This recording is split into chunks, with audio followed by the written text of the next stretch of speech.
मूल्य वृद्धि के अलावा और कोई चारा भी नहीं है। ये मूल्य वृद्धि कोई शौक से नहीं हो रही, मूल्य वृद्धि का कोई इलाज भी नहीं है, विकल्प भी नहीं है। आवश्यकता है कम करो, उसका उपयोग कम करो, गाड़ियाँ कम चलनी चाहिए। जहाँ गाड़ियाँ चलती हैं वहाँ लड़ाई का जो स्वरूप है वो समाप्त होता है और ये सुविधा मिलती है तो फिर ओरिजिनल रेट पर आ सकते हैं। लेकिन लगातार महंगाई और पेट्रोल पर जो है प्रदर्शन करता जा रहे हैं, जिस तरह से जो है रेट बढ़ते जा रहे हैं। पिछले 10 दिन में चौथी बार आज जो अनाउंस हुआ है। देशभक्त आदमी वो देश के हिसाब से पहले सोचता है, वो ओछी बातें कहने से बचता है।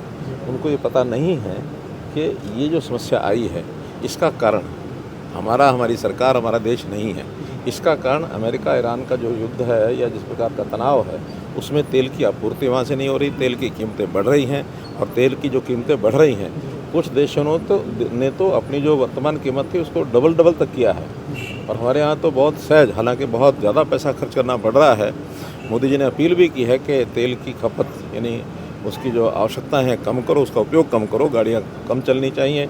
जहाँ गाड़ियाँ चलती हैं वहाँ यानी पूलिंग करके, शेयरिंग करके गाड़ी चलाएं और कुछ लोग सार्वजनिक वाहनों का उपयोग करें, बसों का उपयोग करें, वरना ट्रेन का करें, मेट्रो का करें। जहाँ जो साधन है या इकट्ठी गाड़ियाँ चलती तो आप उसमें शेयरिंग करके आएँ। और बहुत लोगों ने माना भी है इसको, सब बड़े नेताओं ने भी अपने काफ़िले कम कर दिए हैं।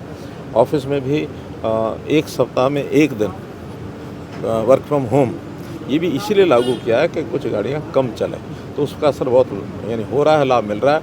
जहाँ तक मूल्य वृद्धि की बात है, बहुत माइनर धीरे धीरे कर रहे हैं ताकि इसलिए कि कभी भी वहाँ की अगर लड़ाई का जो स्वरूप है वो समाप्त होता है और ये सुविधा मिलती है तो फिर ओरिजिनल रेट पर आ सकते हैं। लेकिन अगर वहाँ स्थिति ठीक नहीं हुई तो मूल्य वृद्धि के अलावा और कोई चारा भी नहीं है।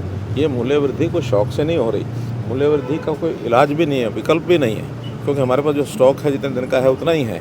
बाज़ार में जो चीज़ मिलेगी अगर उसमें जनता को सहयोग करने के लिए नहीं कहा जाएगा तो फिर उसका असर सरकारी बजट पर जाएगा। बजट एक जगह खर्च होगा तो दूसरी जगह रुक जाएगा, फिर चार चीज़ें और कम पड़ जाएंगी।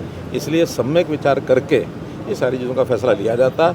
ये विचार जो आलोचना करते हैं उनको भी सोचना चाहिए कि आखिर थोड़ा बढ़ाने से जनता उसको सहन कर सकती है या अपनी खपत को कम कर सकती है, क्योंकि ये अपने हाथ में नहीं है।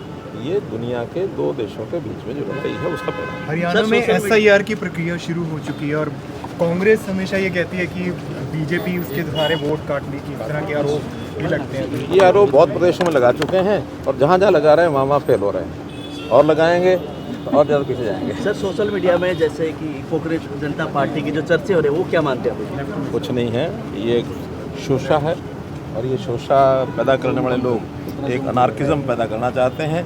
इसमें हमारे देश का युवा बिल्कुल नहीं आएगा। देश की जनता समझदार है और अल्टीमेटली उनको पटकनी खानी पड़ेगी। शोषा छोड़ने का कोई अर्थ नहीं है इसका।